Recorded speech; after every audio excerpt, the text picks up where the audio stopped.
de estas funciones endócrinas, porque esto finalmente es endocrinología. Bueno, pues empezamos por ahí, a ver.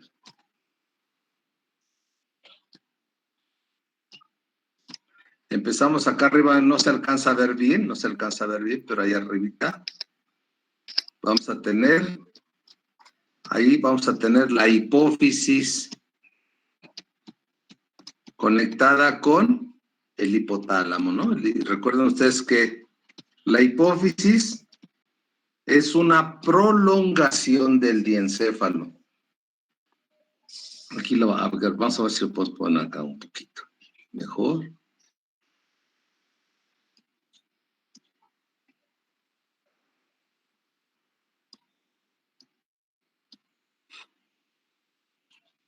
Aquí tendríamos el hipotálamo, ¿no? Este es el hipotálamo.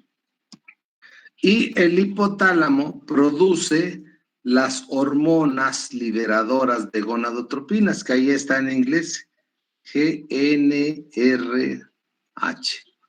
¿sí? Que es gonadotropin release hormone, hormona liberadora de gonadotropinas. Entonces el hipotálamo va a mandar esas hormonas, las va a transportar de aquí del hipotálamo al lóbulo anterior.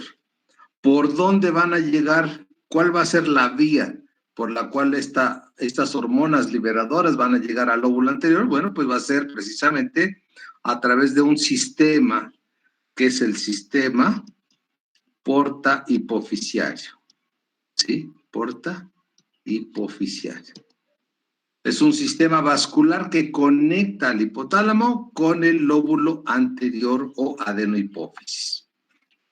Son llevadas las hormonas liberadoras del hipotálamo a la adenohipófisis o lóbulo anterior, y entonces esto provoca la liberación, ¿sí? Esto provoca que sean liberadas las hormonas. Y empezamos acá. ¿Qué hormonas son las que se van a liberar? Pues son dos hormonas, la hormona folículo estimulante y la hormona luteinizante. Estas hormonas, como lo muestra aquí la gráfica, vean ustedes aquí en la gráfica, estas hormonas se mantienen en niveles bajos, pero un poquito antes de la ovulación, se elevan las dos, una más que la otra. Entonces aquí tenemos una ligera elevación de la hormona folículo estimulante. Miren ustedes aquí, esto que ven aquí. Ahí tenemos una elevación, pero una elevación moderada de la hormona folículo estimulante. Mientras que la luteinizante se mantiene más abajo, se mantiene baja, ¿sí? Aquí está la luteinizante y luego la luteinizante, ¡pum!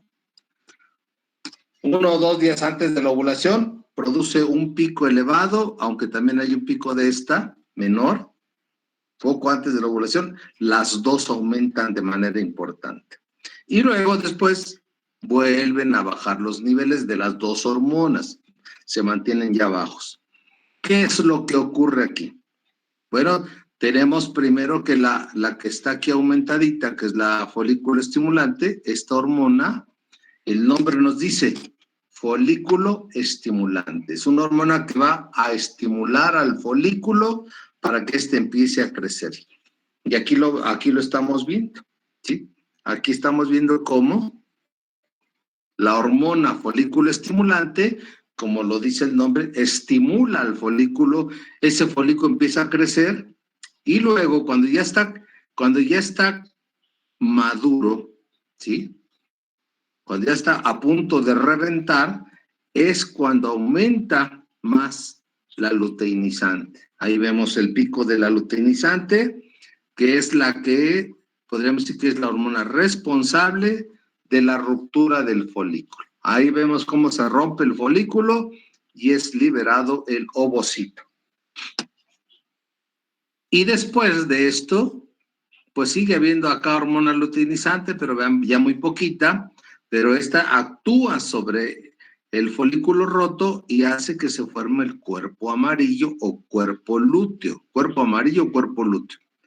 Si este no es utilizado, o sea, si no hay embarazo, va a degenerar y ese cuerpo amarillo finalmente se va a transformar en un cuerpo blanco o corpus albicans, que es ya como el residuo de lo que fue el cuerpo amarillo. Bien, ahora, ¿qué pasa con ese folículo que está creciendo? Ese folículo que está creciendo está produciendo estrógenos, ¿sí? La teca interna del folículo en maduración pues está produciendo estrógenos y estos estrógenos empiezan a aumentar. Miren ustedes, ahí van aumentando los estrógenos y luego un poquito antes de la ovulación, un poquito antes, baja tantito la producción, pero vuelve otra vez a incrementarse.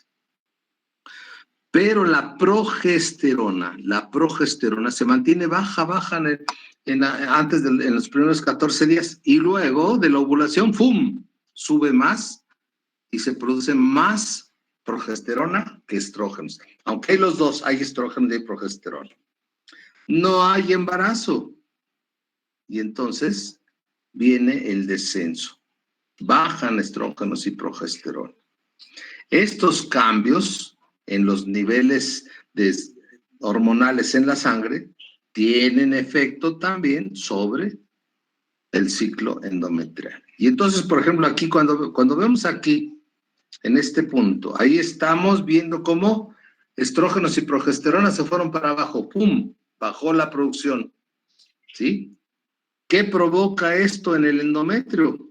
Pues que ese endometrio que se había desarrollado, como ya no va a tener efecto hormonal, este tejido se va a desprender, ¿no? Y entonces tenemos aquí en los primeros 3, 4 días lo que se conoce como la fase menstrual o fase de sangrado, en los primeros 3 o 4 días. ¿Por qué se presenta? Porque dejó de haber estrógenos y progesterona. Y luego vemos aquí cómo los estrógenos que van aumentando aquí, esos estrógenos actúan sobre el endometrio y producen lo que se conoce como la fase folicular, fase estrogénica o fase proliferativa. Voy a borrar un poquito para que tengamos. Bien, entonces vean ustedes acá, los estrógenos que están aumentando están actuando a nivel del endometrio. ¿Qué hacen los estrógenos? Son los responsables de la fase, aquí vamos a poner fase estrogénica, fase proliferativa o fase folicular. Cualquier término es correcto, ¿sí? ¿Por qué se llama fase estrogénica? Porque se están produciendo estrógenos. ¿Por qué se llama proliferativa? Porque el endometrio está creciendo. ¿Por qué se llama folicular? Porque es el folículo el que actúa, su producción de estrógenos es la que actúa sobre el endometrio, ¿sí? Y luego ya viene la ruptura del folículo, viene aquí ocurre la ovulación, el folículo roto se transforma en cuerpo amarillo, ese cuerpo amarillo produce progesterona y estrógenos. Vean ustedes aquí en la gráfica que está aquí nos muestra que están elevados estrógenos y progesterona. Estos estrógenos y esta progesterona también van a actuar a nivel del endometrio. Y si en la primera, aquí en esta etapa tenemos la fase proliferativa, ahora tenemos la fase secretora, ¿sí? A esto se le llama fase secretora, se le llama fase progestacional o fase luteínica. Y ahí está, fase secretora, ¿por qué? Porque aquí vamos a tener unas glándulas endometriales que van a producir una secreción, ¿sí? Estas glándulas endometriales empiezan a producir secreción se empieza a producir ahí el jugo endometrial, y por eso le llamamos a esta fase secretora. Progestacional, ¿por qué? Porque aquí lo que tenemos más elevado es la progesterona. Aunque hay estrógenos, lo que más hay es progesterona. ¿Por qué se llama fase luteínica? Porque es el cuerpo lúteo o cuerpo amarillo el que está produciendo estos cambios a nivel del endometrio, ¿sí? Chicos, ¿preguntas sobre el ciclo? No, doctor. Bien, entonces, este es muy importante, niños, estos cambios cíclicos que ocurren en la mujer, es bien importante que los tengan presentes. Y vamos a comentar así rápidamente porque, miren, en el estado de Morelos es el que ocupa el primer lugar debido a embarazos en adolescentes, ¿sí? Bueno, pues entonces ustedes como futuros médicos también deben de ser educadores para la salud. Y uno de los problemas es que no, las jovencitas y los jovencitos esto no lo saben o no lo entienden, y entonces vienen los embarazos no deseados, que les repito, en Morelos ocupa el primer lugar en embarazos no deseados. Una de las cosas que es muy común y que es frecuente es que una jovencita de 14 años, de 15 años, tiene relaciones sexuales, como hoy muchas lo tienen, tiene relaciones sexuales, no tiene cuidado para evitar un embarazo no deseado, y bueno, resulta que la niña sale embarazada. Y como no tiene quien le informe adecuadamente, como no se lo puede decir a sus papás, etcétera, lo primero que hacen las niñas, porque son niñas, adolescentes, van a la farmacia, van a similares, van a la farmacia del ahorro y ya le dicen al que vende ahí, oiga, ¿qué me recomienda? Porque no me baja. Y pues las personas que trabajan en las farmacias, pues difícilmente tienen a veces secundaria, difícilmente. Entonces, ¿qué dicen? No, mira, fácil, ponte esta ampolleta de cuerpo amarillo fuerte. Cuerpo amarillo fuerte. Fíjense lo que va a hacer el cuerpo amarillo. El cuerpo amarillo es el que produce estrógenos y progesterona. Si una jovencita está embarazada y se inyecta el cuerpo amarillo, ¿qué va a hacer? Fortalece el embarazo. ¿Sí?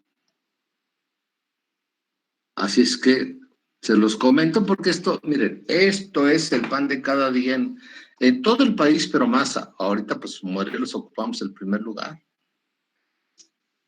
Porque no sabemos, ¿verdad? Entonces aquí el conocer el ciclo menstrual, ya sabe uno aquí, pues es muy fácil, ¿no? Nada más con ver un ciclo menstrual, ¿sí?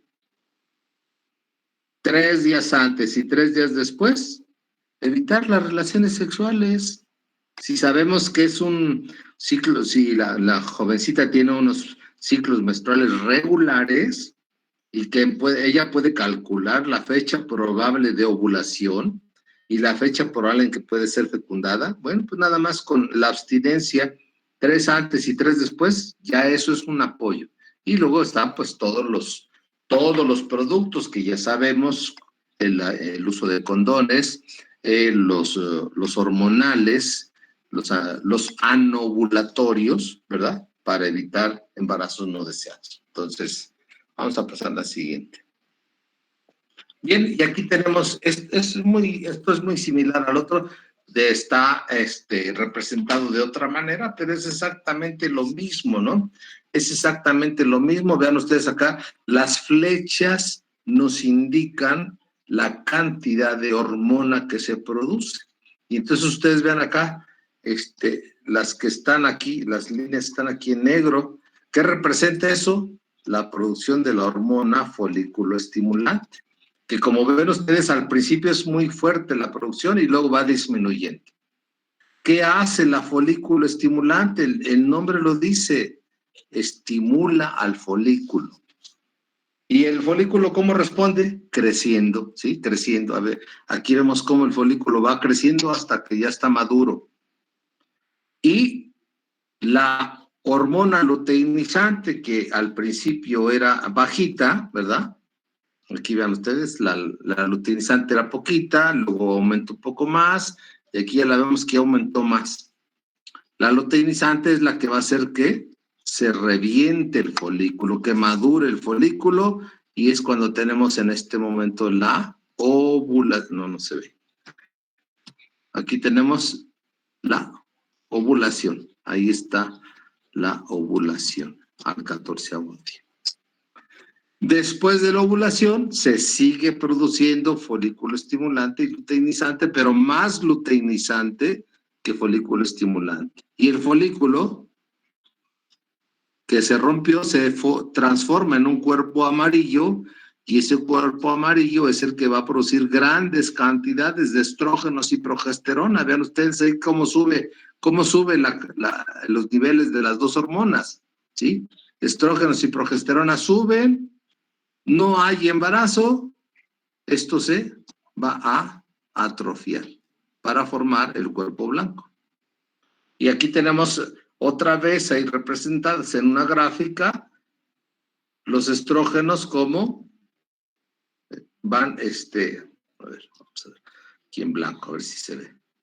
Aquí vemos, los estrógenos suben ligeramente, se mantienen a cierto nivel, luego un poquito antes de la ovulación suben, luego bajan un poquito, pero vuelven a subir, ¿sí? Y la progesterona, fíjense, acá no había progesterona, solo aparece aquí la progesterona en la segunda parte. Y acá abajo tenemos el ciclo menstrual o ciclo endometrial, con la primera fase, que es la fase menstrual o fase de sangrado. Luego, la siguiente fase que tenemos aquí representada, que es la fase proliferativa, ¿sí? Fase proliferativa o fase estrogénica, porque hay estrógenos, o fase folicular, porque es cuando está desarrollando el folículo. Y en la siguiente fase del ciclo tenemos la fase que llamamos progestacional, porque es la fase en la que la progesterona aumenta de manera importante.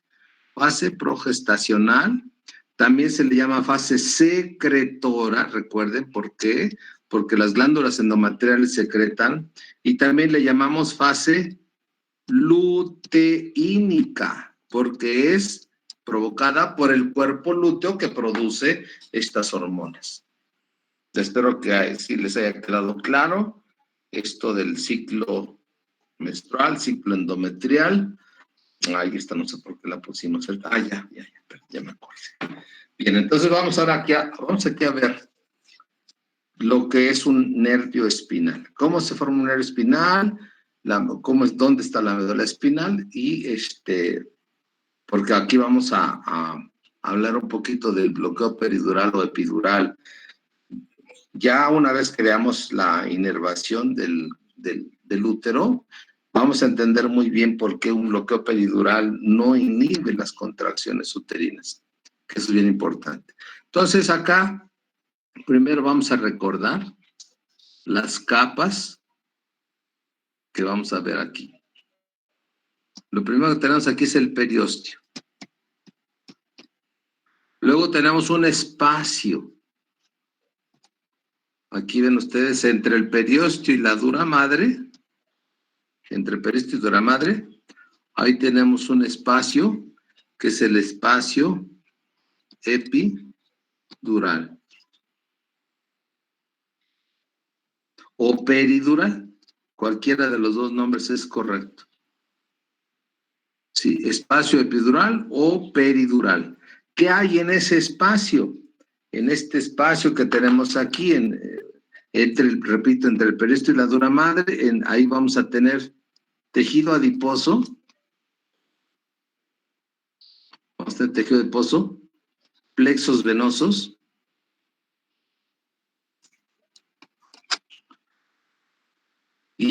es en este espacio donde se coloca un catéter para un bloqueo, que por eso se llama así, bloqueo epidural o peridural.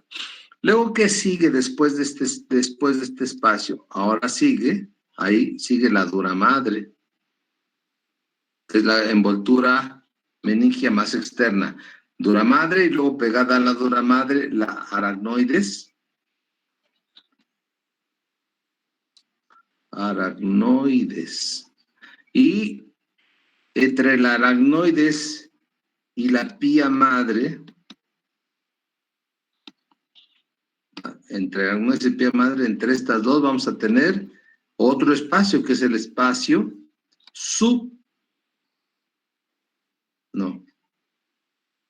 subaracnoideo. Ahí déjame borrar porque me equivoqué al escribir. Entonces, vamos a tener un espacio, decíamos, entre aracnoides y pía madre. ¿Cómo se llama el espacio? Subaracnoideo.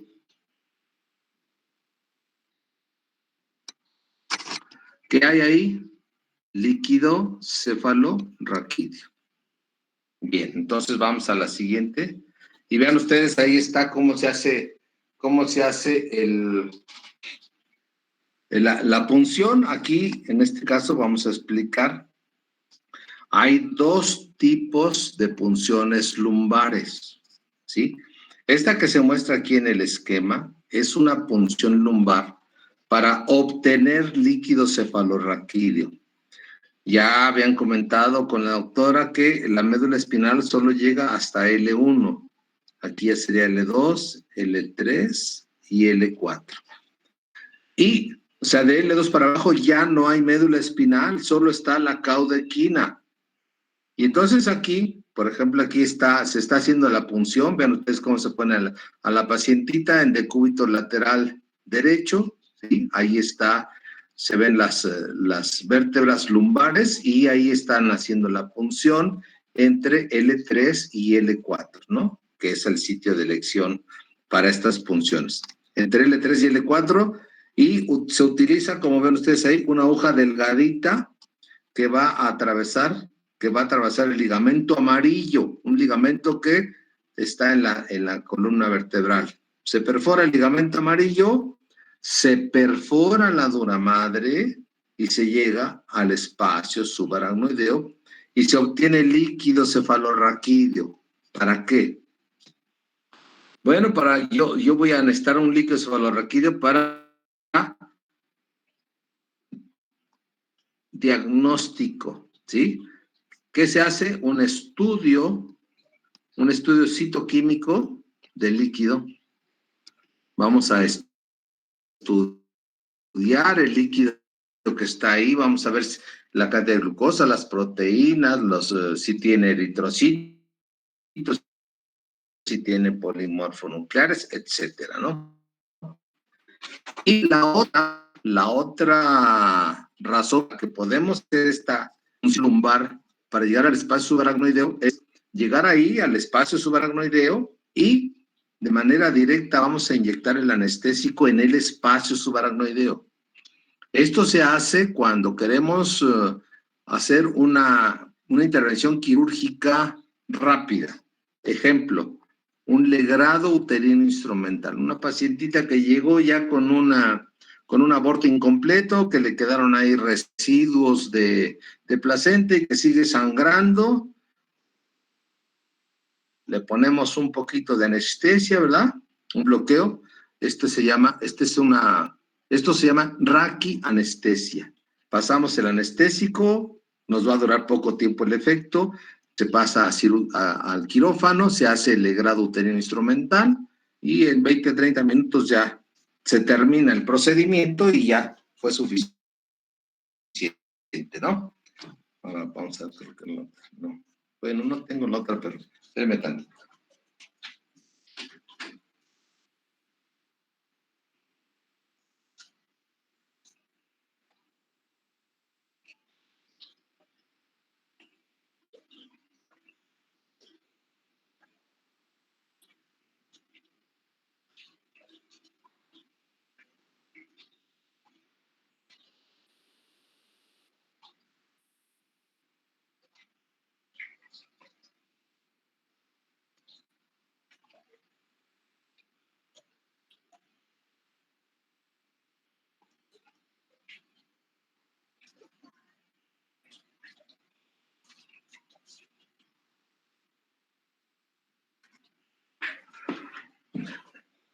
yo viendo si no tenía otra.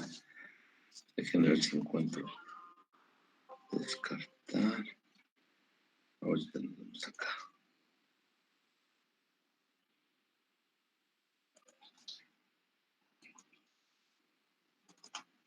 Ahorita buscamos una rápida, una imagen.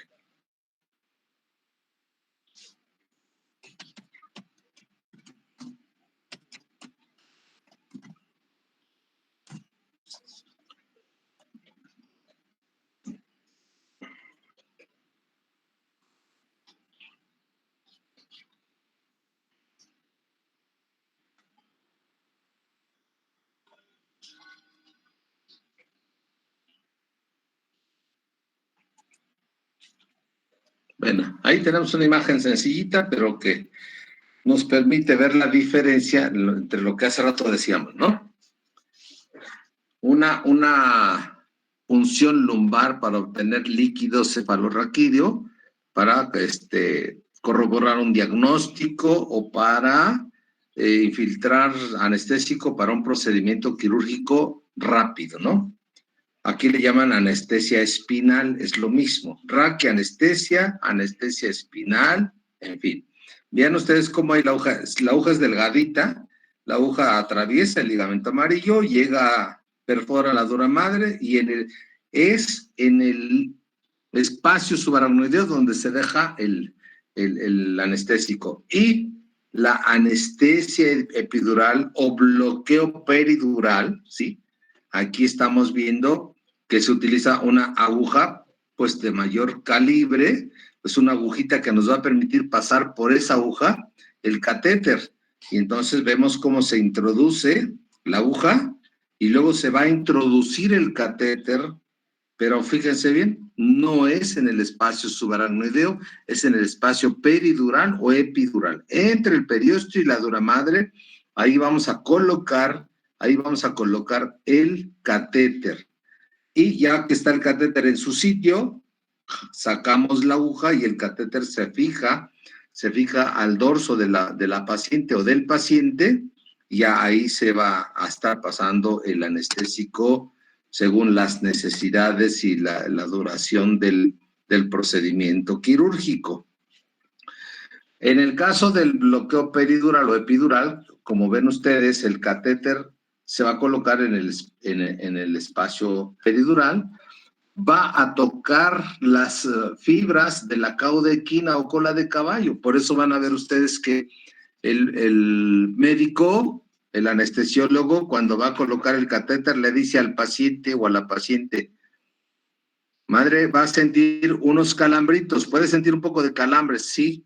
El catéter, cuando se introduce y toca las raíces de la caudequina, puede presentar una sensación, ¿no? Y este procedimiento anestésico es muy común, sobre todo cuando hay un trabajo de parto, sobre todo en primigestas. Y vamos a seguir, ya les mostré ahí la diferencia. Entonces, queda clara la diferencia entre una raquianestesia y un bloqueo peridural. ¿Sí quedó claro, jóvenes? Pudiera ser pregunta de examen. Bien, creo que no hay más comentarios o preguntas, ¿no hay? No, doctor. Muy bien. No, doctor. Seguimos entonces. Bien, y luego aquí tenemos algunos de los nervios que ya hemos visto y que tienen que ver con la inervación de los órganos genitales, ya sea internos o externos. Aquí tenemos los dos nervios que salen de ramos ventrales de L1. Son los nervios que ya habíamos identificado, estos que están aquí, que son hilio hipogástrico e hilio inguinal, que también se conocen como abdominogenitales, ¿sí? Entonces el hilio hipogástrico lo seguimos acá y vean ustedes a dónde termina, pues se distribuye en la piel que está formando el monte de Venus. Y el hilio inguinal, que es un poquito más abajo, el nombre lo dice, canal inguinal, va por el canal inguinal y sale por el canal inguinal, sale por el anillo inguinal superficial, y va a los órganos genitales externos, que en este caso en la mujer, pues sería básicamente la parte anterior de los labios mayores.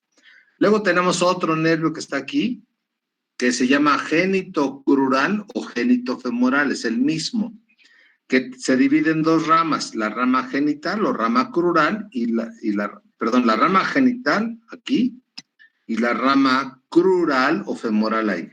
Ahí tenemos la rama femoral del génito crural saliendo junto con los elementos vasculonerviosos del anillo crural. Ahí está el anillo crural. Ahí que tenemos arteria femoral, vena femoral y nervio femoral. O arteria crural, vena crural y nervio crural, ¿no? Bien.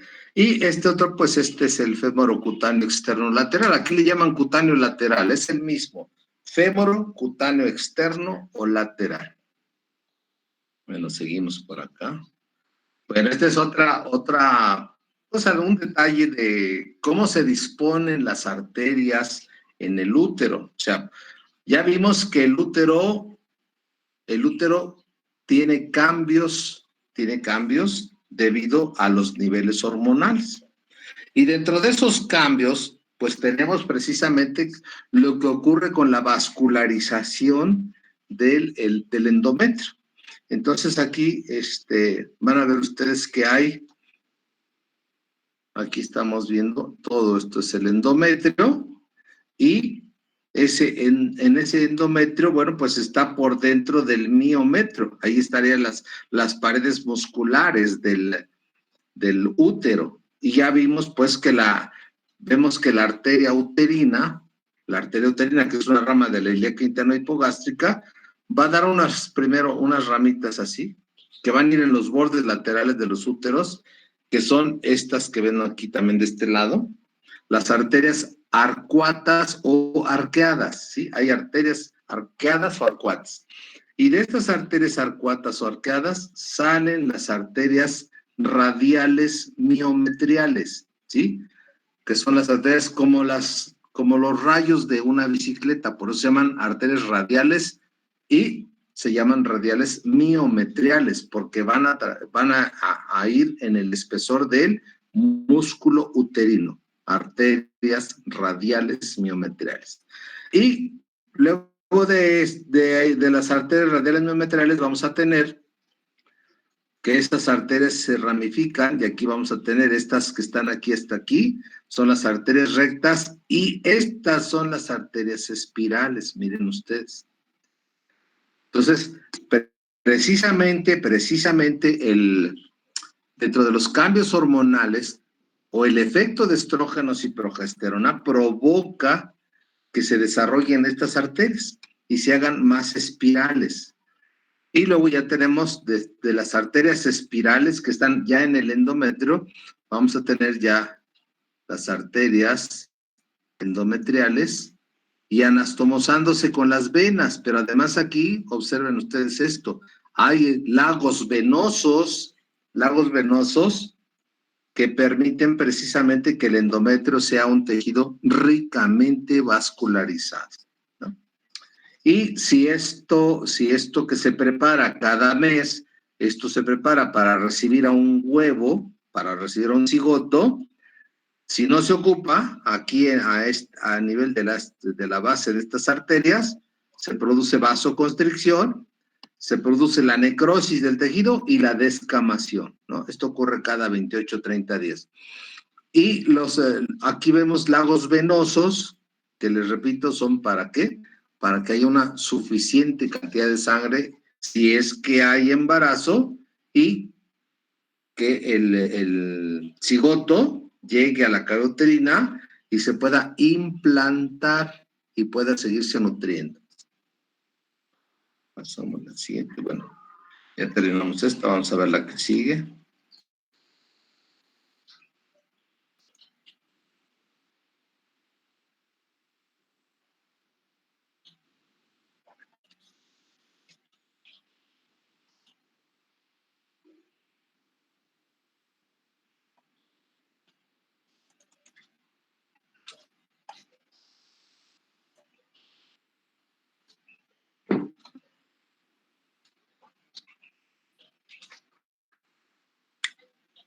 Bien, vamos a seguir con esta. Voy a brincarme ahorita estas dos, que serán al final, pero bueno. Por ahí les subimos ayer, un video del mecanismo del trabajo de parto. Espero que ya lo hayan visto, por favor. Si no, repásenlo hoy, porque con eso y los diámetros pélvicos van a entender perfectamente el mecanismo del trabajo de parto. También les subimos por ahí una presentación que se llama El Listón Rosa, que si nos da tiempo la vemos aquí, pero si no, por favor, ustedes la ven en casa y la repasan porque trae información muy importante en relación con cáncer de mama. Hoy saben ustedes que en México, en nuestro país, el cáncer de mama ocupa el primer lugar en cánceres en la mujer. Antes era el cervicouterino, hoy cáncer de mama, primer lugar en México, como en la mujer. Principales cánceres en la mujer mexicana, el primer lugar es cáncer de mama. Entonces es la invitación, muchachos, a que esto, independientemente de que ahorita es el curso de ginecobstetricia, independientemente de eso, vean la presentación, es muy sencillita, es una presentación que es accesible para cualquier persona, no necesita ser médico o estudiante de medicina para entender cómo explorarse la glándula mamaria, cómo podemos disminuir los factores de riesgo para cáncer de mama, que yo creo que esa es la parte más importante, ¿no? ¿Sí? ¿Qué puedo hacer yo para disminuir los factores de riesgo y no tener cáncer de mama? Pues ya ahí en la presentación está, véanlo por favor, y ya si quieren luego que mañana platiquemos algo respecto a esa presentación, pues lo tocamos el día de mañana. Y el video y estas imágenes también ya se las, bueno, no me acuerdo si esas las subí ayer, pero bueno, si no, hoy en la tarde las subo, ¿no? Entonces vamos a seguir aquí con los vasos que nutren al útero y al canal vaginal, ¿no? Entonces vamos a identificar estructuras. Aquí tenemos los riñones, izquierdo y derecho. Allá tenemos las venas renales. Ahí están. Esa es la vena renal izquierda. Y luego del otro lado está la vena renal derecha. Aquí hay algunos detalles que hay que señalar de manera importante. La vena renal derecha, si ustedes se fijan, la vena renal derecha es más corta que la izquierda por la posición que tienen los riñones en relación con la vena cava inferior y con la aorta. Entonces ahí vemos también una diferencia en cuanto al drenaje venoso de los ovarios. En la irrigación arterial, ya con la doctora han ustedes visto que la aorta abdominal emite ramas parietales, y emite ramas viscerales, ¿no? Dentro de las ramas viscerales que emite la aorta abdominal, aquí vamos a poner acá, las ramas viscerales. Hay dos tipos, unas que son pares y otras que son impares. Bueno, pues aquí estamos viendo dos ejemplos de arterias viscerales que son pares.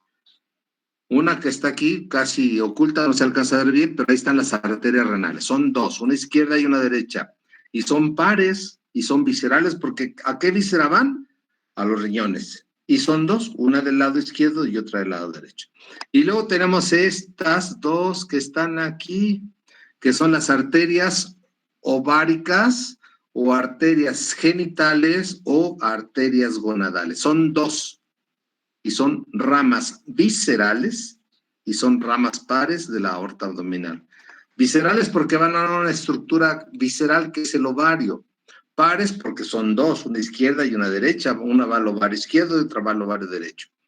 Pero fíjense bien, en cuanto al drenaje venoso de los ovarios, vean ustedes, es diferente. La vena gonadal o la vena genital o la vena ovárica del lado derecho, ¿a dónde desemboca? En la vena cava inferior. ¿A dónde va la vena ovárica izquierda? Esa va a desembocar a la vena renal izquierda, ¿no? Entonces aquí tenemos una diferencia entre el sistema arterial y el sistema venoso, ¿verdad? Y ahí se muestra claramente. Y luego tenemos ya lo que ya habían visto con la doctora Calderón, la ilíaca primitiva, que se divide en ilíaca, ahí la arteria ilíaca primitiva se divide en ilíaca interna e ilíaca externa, que luego la ilíaca externa va a cambiar de nombre y se va a llamar arteria femoral. Y bueno, aquí estamos viendo la ilíaca interna, una de sus ramas, ahí está una ramita, es la arteria uterina.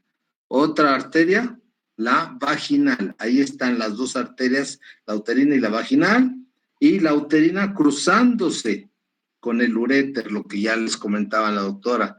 Esa es la famosa encrucijada uterina. Esto es, a 1 centímetro por fuera, del cuello uterino, vamos a tener el cruce de la arteria uterina con el uréter.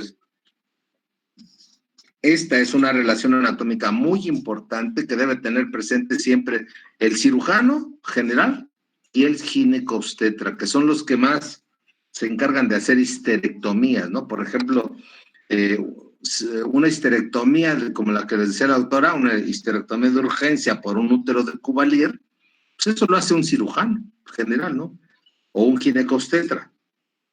Una mujercita con muchos tumores benignos, miomatosis uterina, que hoy en día eso es muy frecuente, pues lo puede hacer el ginecobstetra, lo puede hacer el cirujano general.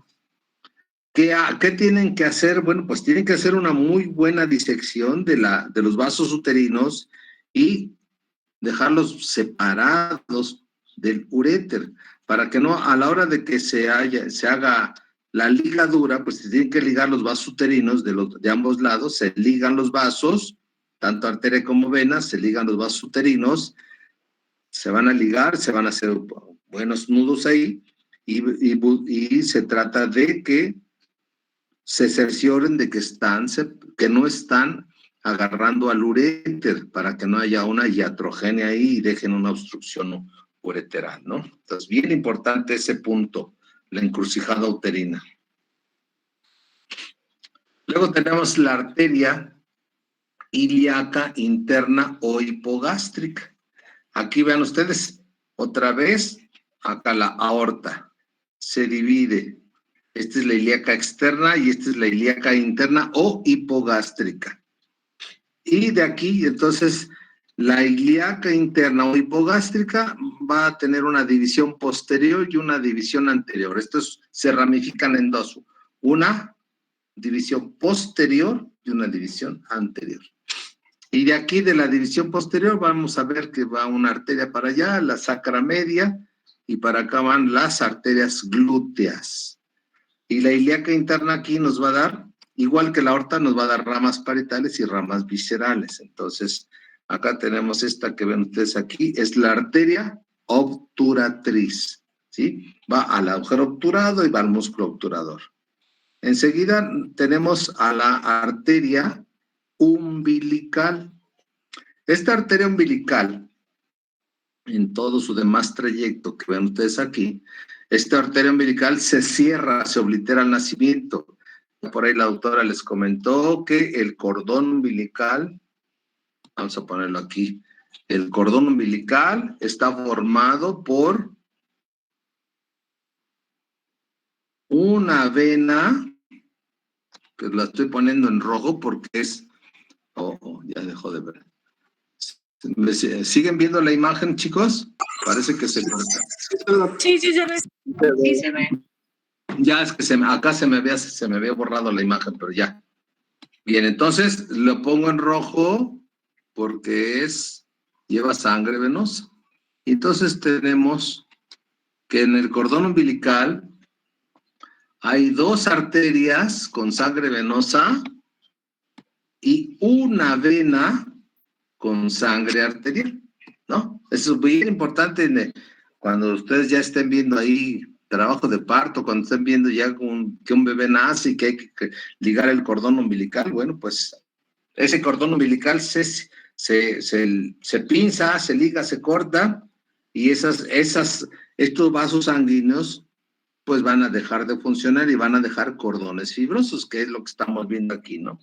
Entonces, esta que les comentaba yo, esta es la arteria umbilical que se oblitera al nacimiento. Es una izquierda y una derecha. Y quedan solo como unos pliegues. Ahí estamos viendo un pliegue umbilical. Hay dos, uno de cada lado. Y luego tenemos por acá la arteria uterina, la arteria vaginal, la pudenda interna, que luego la veremos en el periné, y acá las glúteas. Es la misma, pero ahora con el útero ahí, para que vean ustedes el trayecto. Bueno, se ve aquí la arteria obturatriz. Ahí vamos hacia el canal obturador y atraviesa el agujero obturado. Luego la arteria umbilical que acabamos de mencionar, y aquí la parte obliterada y una parte que queda permeable. La parte permeable de la arteria umbilical da la vesical superior, va a la parte superior de la vejiga. Y luego acá tenemos la uterina y acá tenemos la vagina. La uterina, que aquí vemos muy bien cómo la arteria uterina, una característica importante de la arteria uterina es que tiene un trayecto sinuoso así. La arteria uterina va así. ¿Para qué o por qué? Pues porque el útero tiene que crecer, tiene que distenderse durante el embarazo. Si esta arteria no tuviera ese diseño, cuando el útero creciera, imagínense, la arteria uterina se iba a romper o a reventar, le íbamos a distender y se va a reventar, ¿no? Entonces, ahí tenemos por qué la arteria uterina tiene un trayecto sinuoso, un trayecto tortuoso.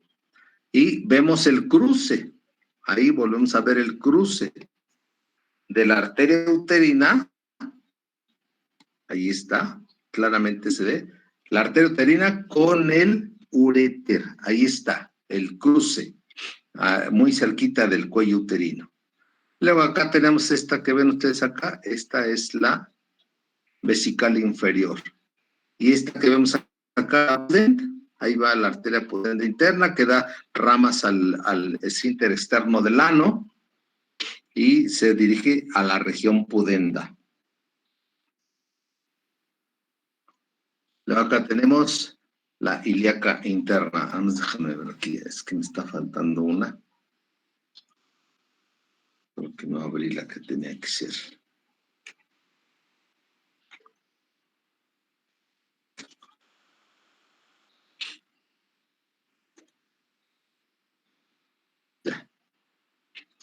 Ya, esta era la que es otra presentación. Es la misma, pero con las imágenes. Miren. O sea, ya con los nombres, ¿sí? Ahí está la arteria ilíaca interna, aquí están los nombres de la arteria ilíaca interna y de las demás estructuras que se encuentran ahí, como son músculos, como son ligamentos, como son fascias. ¿No se ve, verdad? No. Perdón. No. ¿Y ahora qué pasó? Ahorita volvemos ahorita. Luego no me percato de que ya no estoy compartiendo. Ahí va.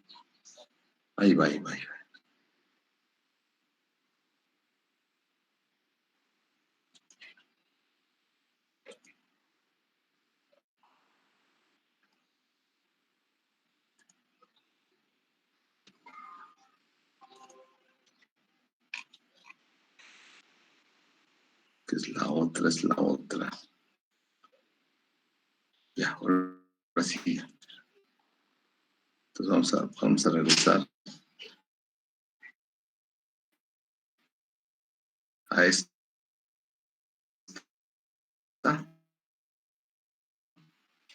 Imagen, si no, ya la imagen con los nombres, ¿sí? Entonces, pero ya lo explicamos esto.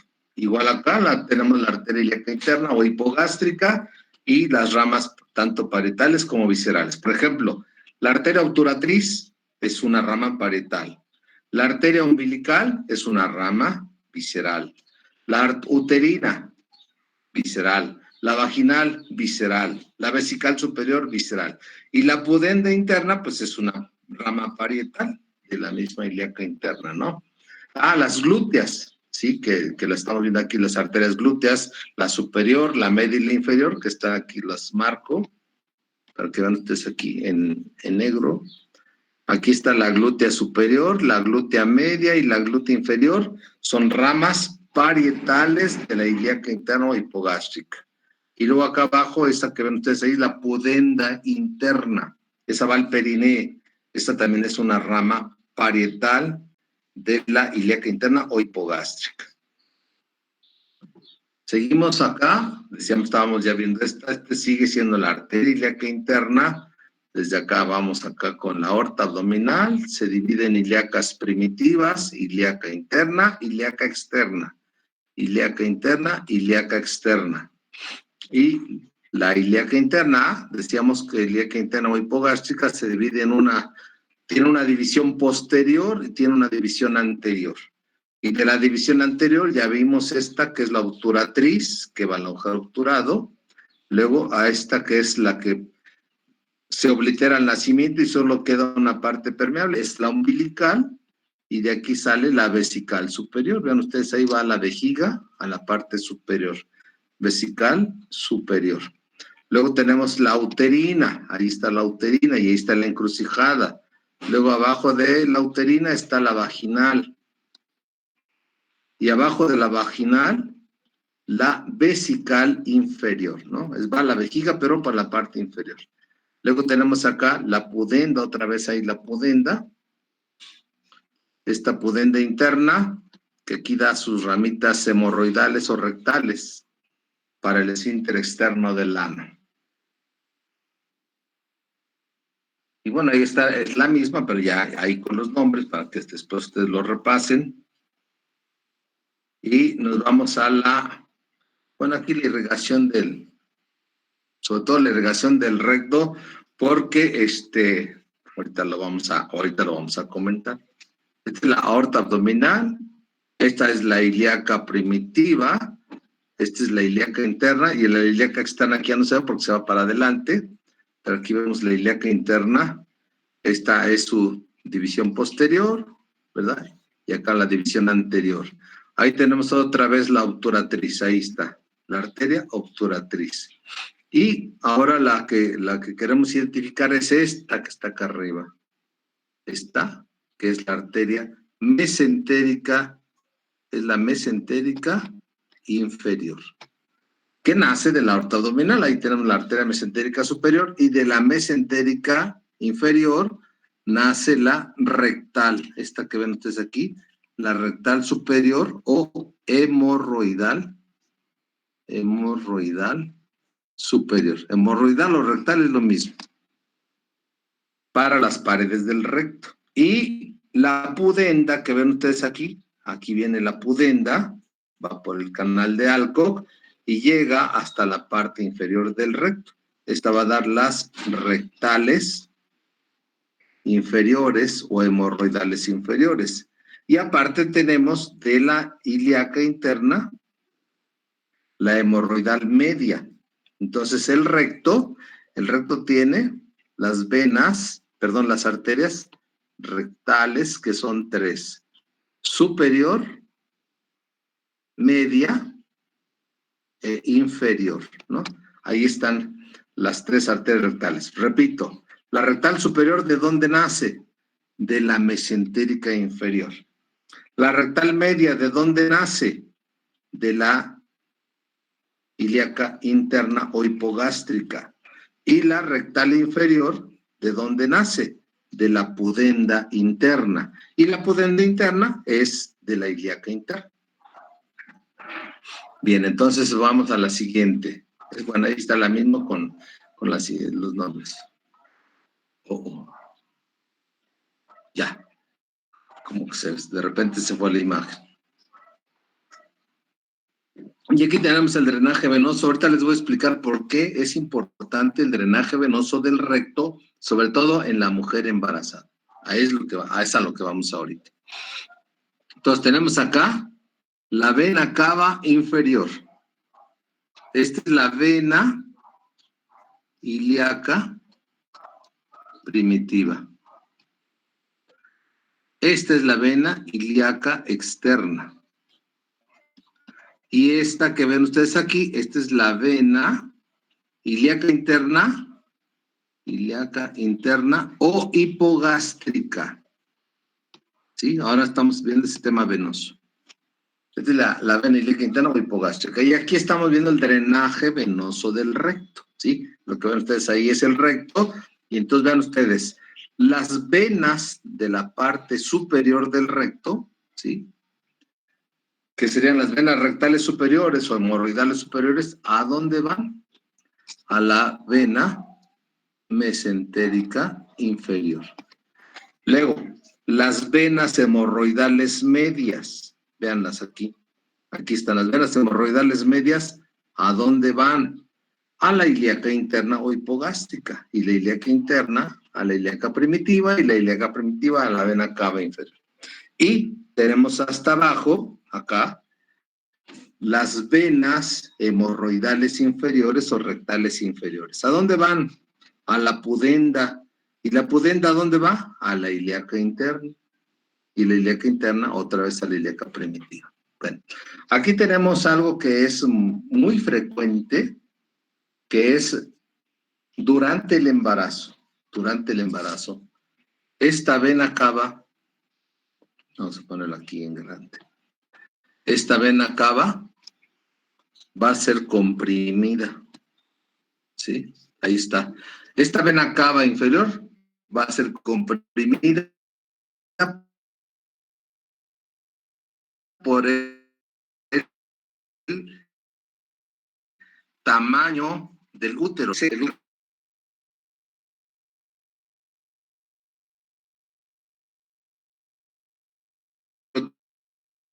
tiene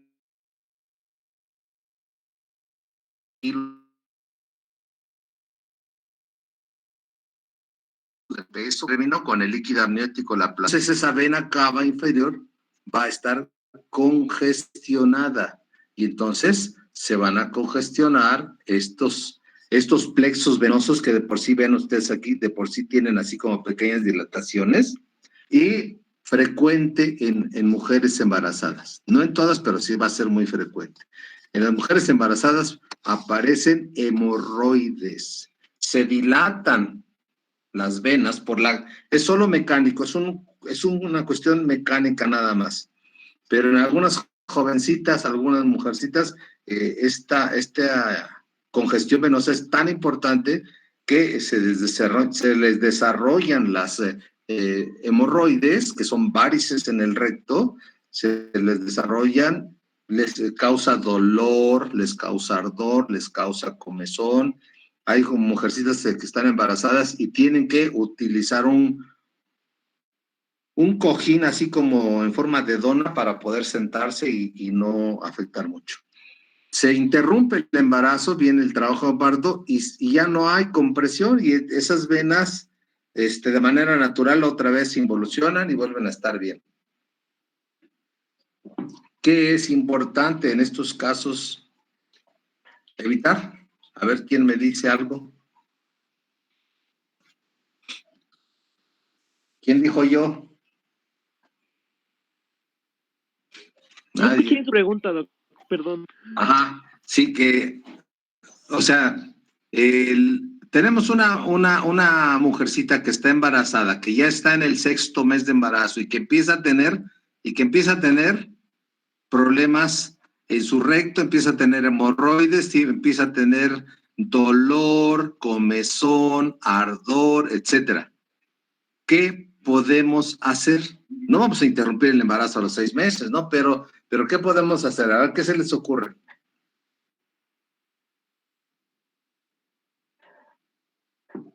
Pues nada, por lo que yo sé, es evitar que las pacientes o los pacientes con hemorroides estén mucho tiempo sentados.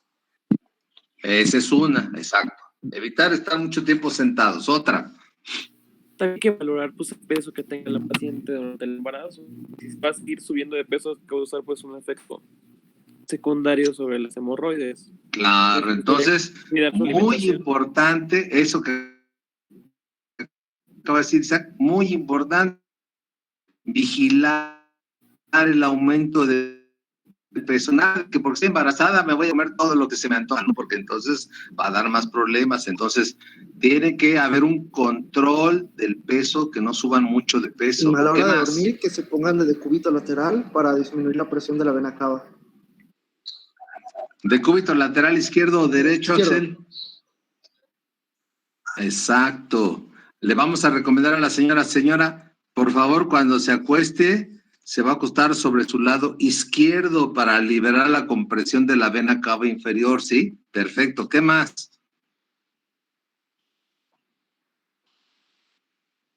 ¿Qué más, chicos?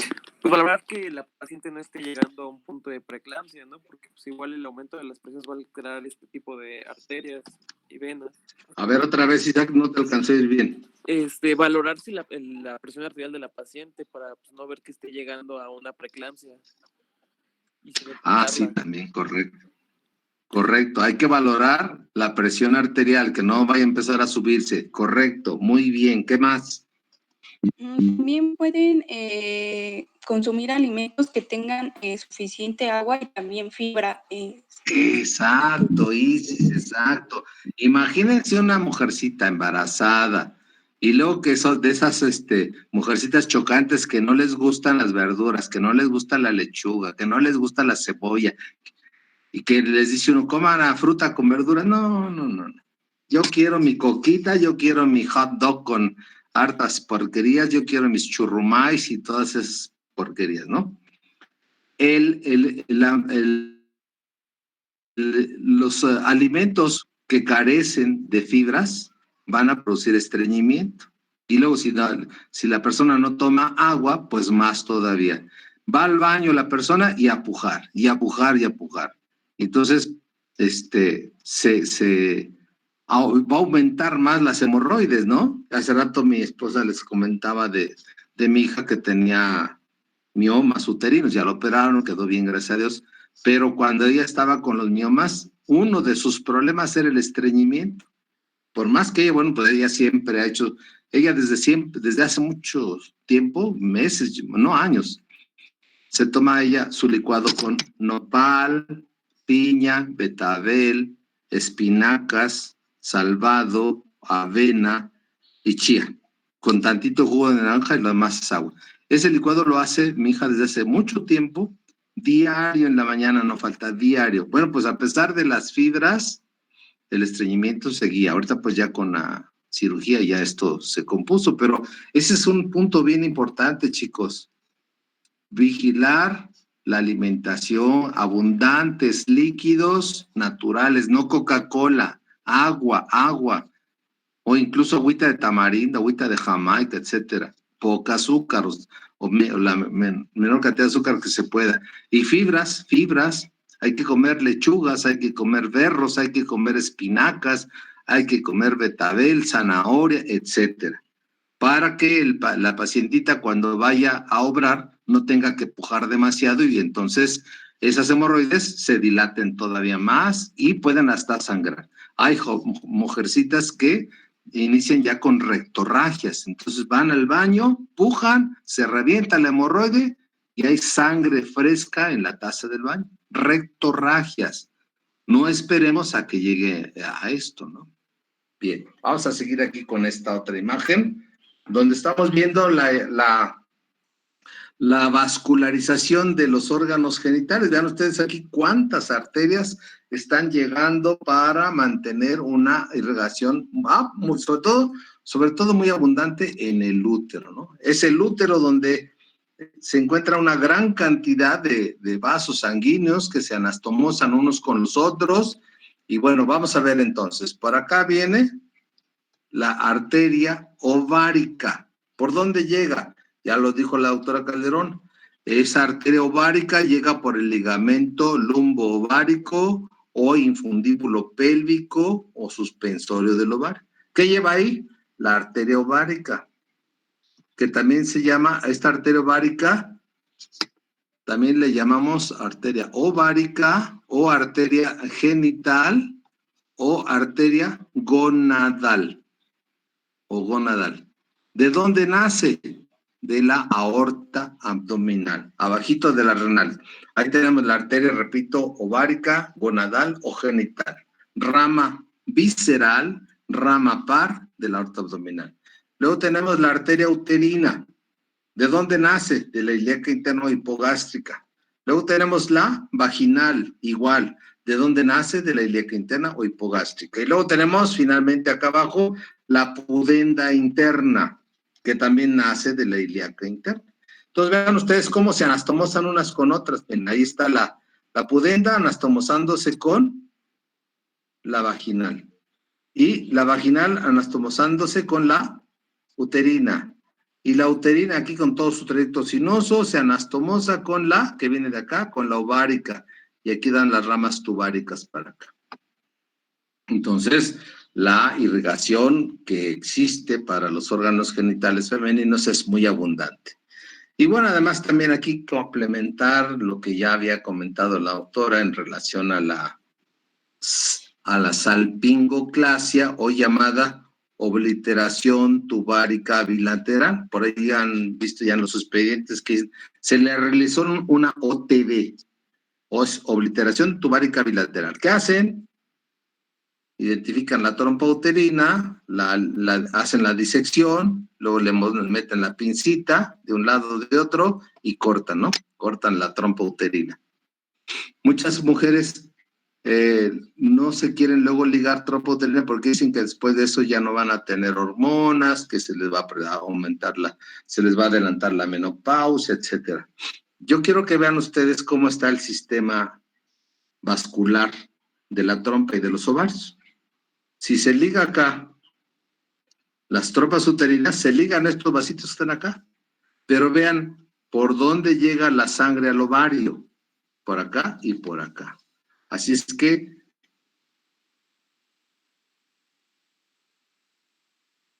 en una obliteración tubárica bilateral no se afecta la irrigación del ovario. El ovario va a seguir funcionando sin ningún problema. ¿Por qué? Pues porque tenemos esa disposición vascular importante ahí, ¿no? Pasamos a la siguiente. Es la misma, pero ya con los nombres. Bien, y entonces acá, vamos aquí a ver el canal vaginal. Aquí está el canal vaginal. Es este que está aquí. Ahí está el canal vaginal. ¿Qué es el canal vaginal? Es el canal del parto, es el órgano de la cópula, por ahí va a bajar el sangrado menstrual, el sangrado endometrial, ¿sí? Y hacia arriba está comunicado con el cervix, ahí está el cuello uterino, y abajo tenemos la entrada o el vestíbulo o la vulva. Sus paredes, si se fijan, no son del mismo tamaño. La pared anterior y la pared posterior se muestran. Miren ustedes, esta es la pared anterior. Y la pared posterior, así. ¿Por qué? Por la posición que tiene el útero en relación con el canal vaginal y el cuello uterino, de tal manera que la pared anterior es más corta que la pared posterior, ¿no? Generalmente son dos paredes que están unidas, la pared anterior con la pared posterior. Y está el canal vaginal está suspendido por el diafragma pélvico y por el perineo. ¿Qué hay acá arriba? Bueno, pues arriba tenemos el fornix. El fornix es esta partecita de aquí. Ahí está el fornix posterior. Aquí está el fornix anterior, que es poco profundo, y estarán los fornix laterales, que es la proyección del cervix en la parte superior del canal vaginal. Y en el caso del fornix posterior, vamos a ver lo que está en estrecha relación con el fondo de saco de Douglas. Vamos a poner otro color acá. Miren ustedes, ahí está. Ese es el fondo de saco de Douglas. Y bueno, en algunas ocasiones, sabiendo esto que está ahí, nosotros podemos colocar un espejo vaginal y luego hacer una punción en el fornix posterior. Voy a borrar para que vean ustedes que se hace la punción y podemos con una agujita, entramos aquí y vean ustedes, puncionando el fornix posterior podemos caer en el fondo de saco de Douglas. ¿En qué casos, por ejemplo? Bueno, vamos a suponer que tenemos una pacientita con un embarazo ectópico tubárico roto, ¿sí? Ustedes saben que normalmente donde se implanta el cigoto es en el útero, pero hay ocasiones en que la implantación se lleva a cabo en la trompa uterina. Se hace la anidación ahí y entonces el cigoto empieza a crecer, pero la trompa uterina no está diseñada para eso. ¿Qué le pasa a la trompa uterina? Se revienta la trompa uterina y empieza a sangrar hacia la cavidad peritoneal y la sangre se empieza a acumular en el fondo de saco posterior o fondo de saco de Douglas. De tal manera que si hacemos una punción del fondo de saco del fornix posterior y obtenemos sangre, pues ya por ahí ya estamos diciendo que hay un hemoperitoneo. ¿Sí? Ahí hay un hemoperitoneo secundario a una ruptura de la trompa uterina por un embarazo ectópico, ¿no? Entonces, muy importante tener presente ese fornix posterior en relación con el fondo de saco de Douglas.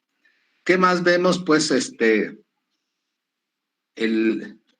acá arriba ahí están los uréteres.